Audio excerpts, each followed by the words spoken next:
Havoc. I feel like we didn't get that much good Havoc representation the past week or so, right. which is the whole game, and we definitely have maybe too much now. Yeah, I'm definitely getting those flashbacks of seeing all the Sindel Arena now. I'm just getting Havoc plus whatever cameo they decide to use, whether it be the Cyrax, whether it be, in this case, Sub-Zero. But yeah, tons of Havoc. We saw the one Havoc earlier in the week that really kind of took the tournament by storm because the unfamiliarity, right? Nobody had unlocked him at the time. But now, seeing so much Havoc this weekend, and you can see why that character has so much success, especially constantly pushing towards the corner, backed up with any sort of camera that can kind of just keep chipping away. I mean, this character is just tough to deal with in neutral. Yeah, it's definitely all about the neutral. And I think, too, like, once we run into some of the characters that are going to be really strong neutral as well, like, that's why I think some of them have had some troubles against the Astras. She's also got some really strong neutral. But these two in particular have just been so strong on their actual fundamentals game that even in a wild game like this, it really, really shines through in such a clear way. It does look like they're going for the Havoc Mirror. Again, Stryker definitely at least has chosen 3 characters throughout the course of the this weekend, I should say. Right.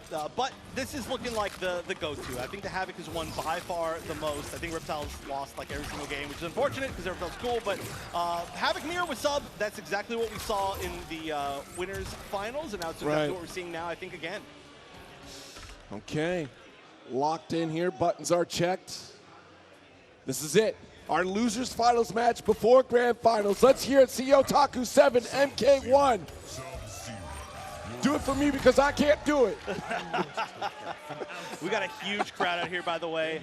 I want to say this early in the morning, but it's only this early in the morning for me because it's noon, just past noon, which is definitely not when I'd be awake. But yeah, only 3 players, 2 Havocs and an Astra, but only 1 Havoc gets to make it back up to grand finals. The rematch, last time they met here, it was down to game 3 and Parsa won, but Stryker wants it for sure.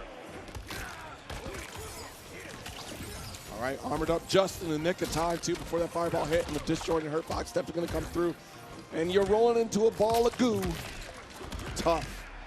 This is definitely a very gooey matchup for sure. We're getting a lot of slime here. We need a green mod so we can like be like Nickelodeon. Of course. Wait for the Halloween costumes. It'll be a Halloween costume for sure. There we go. Definitely some good Halloween costumes in there. But, all right, big conversion. It's going to get the nice confirm.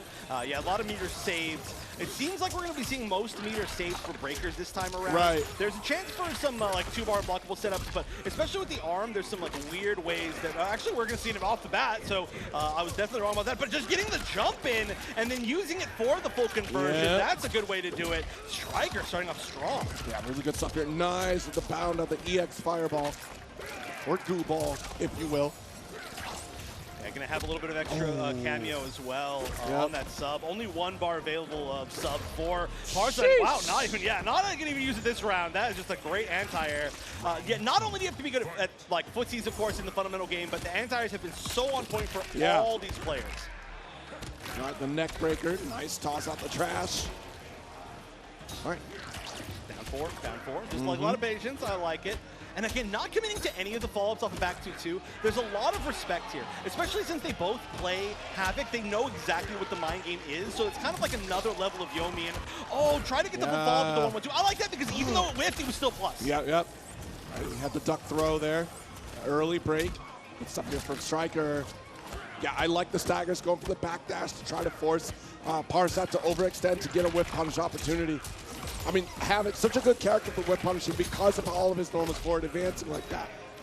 Oh, okay, the mid-combo fireball that I was saying was so cool into the unblockable, but oh no, the challenge, the roll on wake up, just saying, I'm going to wait for what you're going to do, but I'm not going to hold block, and so that's 2 bars wasted now for Stryker. Regardless, though, has a gigantic lead here and a round lead in game number 1. It's going to be a 3 out of 5. It's going to be a long set. Yes. All right, blow it up. Ooh. Yep, might be it, I think. Yeah, yep, no chance to break. Go. And first strong game 1 for Stryker. It's so interesting to me in this game, too. You know, there's been so much talk about, like, should we do 2 out of 3? Should we do 3 out of 5? Right. Because some matches in this game are instantaneous. Some matches end in, like, 10 seconds. But when you see matches like this, like a lot of the Havoc matches that we've had today, when we saw Aztec in the top 24, playing so lame. I mean, it's a compliment, you know. Playing lame is good. Defensively. But, yeah. No, we're going to be honest. That's lame. When you're defensive, if you're blocking. When you're Supermaning across the screen to whiff to get away, that's lame. But no, Aztec's a great player that I've been commenting for a long time. But yeah, some of these matches take forever, so it's really tough, right? Because if we had 3 out of 5 of this matchup in every single bracket, we are running way too late. If we have 3 out of 5 of the full auto matchup previously, then we are running ahead of schedule still. Yeah. It's always hard to tell. But again, we're in for a long road here. Stryker and PARSAHP, they went to game 3 last time they played. It was only 2 out of 3 set. Went 3 out of 5. Plenty of time for adaptation. Stryker usually really good adaptation, but holding the lead on early is pretty good. Yep. Nice, got the spew. Instead of with more armor right after. We got the bound. Nice trade if you're on PARSAHP. Unfortunately, wasn't able to get a big follow-up. Stryker stealing the turn back. Nice. Combo. Yeah, you have to drop your combos, essentially. I know it sounds weird, but you end your combos earlier than like actually getting a finisher so you can get Oki with the projectile. And that's just what you have to do with Havoc. If anybody's wondering why it looks like they're dropping combos sometimes, it's always intentional. Mostly intentional. All right, nice. Down 1 here. The back 2, just dash up, yeah. Caught a button, maybe. That does jump over some low pokes sometimes. Oh, going for the unblockable. There we go. Oh, nice little back dash right there, very important. And giving no opportunity here for Stryker to even get caught by that unblockable. Yeah, I love that pressure. It's just like eventually you're going to have to make a read, regardless of whether it's going to work out for you or not. And now we're both super low. 15 seconds left. That might be... Oh, no! Didn't get the full conversion right there. Just went for the low. Maybe dialed in a little bit quick, but the low is going to be the option again. That was a 50-50, a true 50-50 guess for game. Whether it was going to be back to too low, back to too grab, or honestly, you could have even staggered. So definitely a bunch of different options. PARSAHP, though, fighting back their way back in as we're still in game 2. Yep, armored up, didn't fall through. Could have gone for the low with a broken. Oh, there we go again. The setup. This has worked almost not at all in this matchup, and it's going to continue to maybe not work. Yes, a 0% success rate as far as I remember in this particular round of the tournament. All right, another goo ball. Here's one more. Oh, what a duck. Able to get a full punish. Missed the micro dash in there. That was crucial to get that damage. Yeah, down 2 is doing just so much damage with single hits, but nice, again, the back 2, I mean, again, that is such a good footsies normal. If that back 2 wasn't as good as it was hitbox-wise, and then this character would be, honestly, complete trash, but that's why we're seeing so much of it. Back 2 in a fatal blow. This one, I believe, doesn't kill. The scaling's going to be extremely low, but it looks like the life is just a little bit too high, so this might be a guess for game on both sides after this. Exactly, yep. We'll see what the wake-up game is going to look like here. A little bit more health here for Stryker to kind of block some of this projectile game here. Armored up, down 2, kept it simple. What a round for Stryker. Stryker has a basically 100% success rate on the anti-airs as well, yeah. I mean, hey, it's a great down 2. Honestly, I think it's kind of the only option you have as well as Havoc. Some characters have a great anti-air option in this game. Havoc, I mean, it's a great down 2, but all you're getting is just the actual knockdown off of it, but it's consistent at least. Duck the first one here. Immediate break from Stryker. Oh, nice roll to avoid the goo ball. The goo ball going back even, but Sub-Zero said, I don't care about that. You know, I mean, I got your back quite literally this time around. So we're going to see the full conversion there. 340, that's about the biggest that you can get as Havoc, so you're definitely happy to get that in the mirror. Speaking of weird mirror things, just projectiles into projectiles. Yeah. Front down 4, bring with the back 2 string. One more time here. Oh, the instant duck! Instantly ducked it into the punish. That's going to be full conversion. Doesn't get the full projectile conversion this time, but fatal blow now available for Stryker. So one big hit. Actually, you could down 4 and maybe confirm it into fatal blow if you see the arm coming out. That would be really cool, but maybe not going to get the chance. This should be enough, I think. No, not quite. Just his chip, but he's going to catch it on the second back 2-2. Maybe a false block there could have worked, but in the end, we're going to tie things up.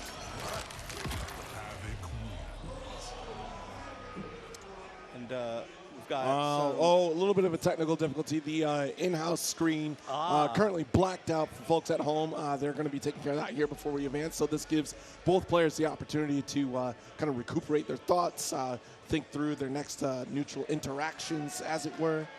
They're like, should I back 2-2 or should I back 2-2? And then after I back 2-2, should I back 2-2 again or should I back 2-2 again? You know, what they should do is probably back 2-2, and then if they back 2-2, they also back 2-2. I think that makes sense. Honestly, I'm still really surprised, truly, that we're not seeing forward 4. I think that's an amazing normal. Yeah. It's slightly faster than back 2-2, so it might win in the neutral war, and it is a, as far as I remember, it's a safe on block, like low into just like a sweep, essentially. Right. Wait, was that it? Was that the normal right there? I actually looked like away for 1 second, So and I wait a think I minute. saw it, yeah. If it was, then bless you. But we are going to see the unblockable finally work overall. And again, you're spending 2 bars to set that up, and yeah, unfortunately it worked, and then the drop made it not work. Yeah, that was supposed to be that freeze restand here from Sub-Zero. Another drop. This is already turning into spaghetti this round. Yeah. We need to slow down. We need to settle up because we cannot get to these drops. If Havoc drops combos a lot of times, it is punishable. Okay. Max range here, both respecting armor. Nice trade here. Keeps you close as well for Stryker to continue pressure. All right, the grab's going to do a bunch. It's about half of the remaining life, but we are potentially one good version away. That was a big risk. I like that. That may have led to a potential win situation, but it did take a lot of meter from Parsa. So big risk, big reward potentially. Ended up being the big risk, the big punish. Right, nice down to Stryker again. You're right. The accuracy from down 2.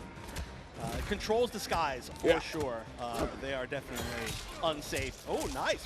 Broke the armor right there with 3 hits. It looked like that was actually weird. But this is going to be an unblockable setup option once again, saying now you spent your bar, I'm going to spend mine, and that's a great way to guarantee it essentially because you can block straight into that unblockable, and I love that choice. Yep, that's that breaker there. All right, the patience going to get scooped up. Tragic.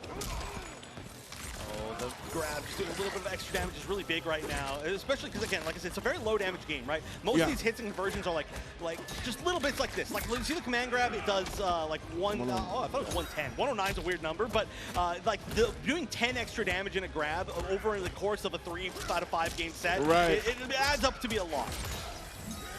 All right. Armed warfare coming through. No. The armor is working out a lot better this set so far than it was in the first time around. It seems like they've been blocking a lot, but again, mixed for game, and it's just been staggers waiting for that neutral duck. Yep, one more touch is all that Stryker needs. We do get it off of a roll. I think that was actually the potential right there where it's like, even if you hit me, there's some self-damage that Havoc can do. So it was kind of like, oh, well, I'm just going to take a little bit more of a risk, but even the chip there would be enough. So very, very smart stuff. But Stryker now up in the set, even though technically they're now even, right? It was 2-1 in winners finals and Heaven's finals. Now it's 2-1 the other direction. So against each other in this tournament, they are now 3-3. And there's still a few more games left for somebody to break that tie, but this is looking like some very, very even play to me. Yes, absolutely. I mean, the patience between both these players really trying to, take advantage of every little inch that they get in this match. You need it. You need it. I know I keep talking about how low damage Havoc is. I hope nobody out there thinks I'm trying to downplay Havoc, but honestly, Havoc does have a lot of struggles. It's the truth. These players are just playing amazingly. We're not seeing the 400 damage easy that we're seeing from the Braccas. We're seeing like 100 damage hits here and there, 130 damage grabs, 100, just little bits. So you got to do what you got to do, and everything has to be consistent. All right, nice. Another throw. And again, already armored up. Yeah, and so much of it is the longevity of the additional health from Sub-Zero and even the armor in this projectile game too, making so much of the toolkit from Havoc null and void. Yeah, that's another reason why this match ends up so long, is this is a 1,150 health match on both sides against a character that doesn't do very much damage, so just naturally, everything's going to take so much longer. This might be enough. Raw spin after this, EX spin just to make sure. I like that. See, that's going to be, again, about the maximum you're going to get. Even spending an extra bar, 368, and that was a very specific situation to be in to get that damage, so that is a really good confirmation on how you need that damage to kill. Oh. Weird I guess drop. wasn't really feeling that combo at all in the corner. Just, you know, sometimes you get overloaded with decision making right there. You just stagnate. Just don't do anything. Just decided to take a little dance instead, you know? Just dance back and forth, a little shimmy, like, all right, let's limber up. This is a long set. Match point, though, for Stryker. I got to say, that's huge, certainly on the offense. All right, nice down 4, avoids the fireball, and also gets the hit. There it is. Yeah, see, that's such a good low. I don't know why we're not seeing it more. It catches so many people walking back. I think it's one of his best tools. But there we go, the unblockable stuff. No! Too early or too late, maybe in between, just catching the knockdown frames in the middle of the juggle and restanding. And now we're going to see the unblockable go the other direction. Goodness. So definitely happy about that. We're still one potential conversion away, though. We've got Fatal Blow on deck for Stryker. That combo, again, not going to do a ton of damage, 200 even for a bar. And so we just need to find one small little hit here. Both sides can potentially do it, both with one bar. Sub-Zero's gone for both now, though. So this is going to be damage-wise an advantage for Stryker having that Fatal Blow. Now it's even. Yeah, just this one touch here, essentially. All right, there's our throw. Definitely throw will be kill here again. Or back to 2-grab might even do it. Grab the other direction. They're not doing enough. There's 4 seconds left on the clock. We're at time. Trying to get the chip. No! It wasn't enough. Tried to time it out, but that spin leaving just enough time for that last jab. And so Parsa still completely in this. Gonna accidentally waste the 2 bars, though, off the bat, whiffing the EX roll. That's a rough way to do this. All right, still so close a match here. But Stryker in full control right now in this corner too. Sees victory at the finish line potentially. Oh, and this is there's a literal finish line right here, and that is that big red gross line again! 2 times for Stryker in a row! Catching at the time where it's literally not even connecting. That's super rough. And now, I think mentally, it's going to be a tough fight back. It's still a good lead. It's still a great position. Match point for Stryker, but you got to be like, oh my god, why is this stuff not working? I feel like I'm making the right reads. All right, armored up just in the nick of time. That's an excellent trade here if you're Stryker. The down forwards are actually starting to get a little bit of chipping here. And as we've seen, the life lead can mean everything. We're already down to 35 seconds, which seems like a lot of time, but in this matchup, that is not a lot of time, as they're just slowly chipping each other away, doing little bits of damage here and there. We saw that literally like 1 second, 1 hit of block can be everything. All right, barely a lead from Stryker here, but immediately take it back by PARSAHP thanks to this throw. Able to get another fireball set up potentially. There it is, but already armored up. With that back 2 pickup, it's a Fatal Blow to steal a lead.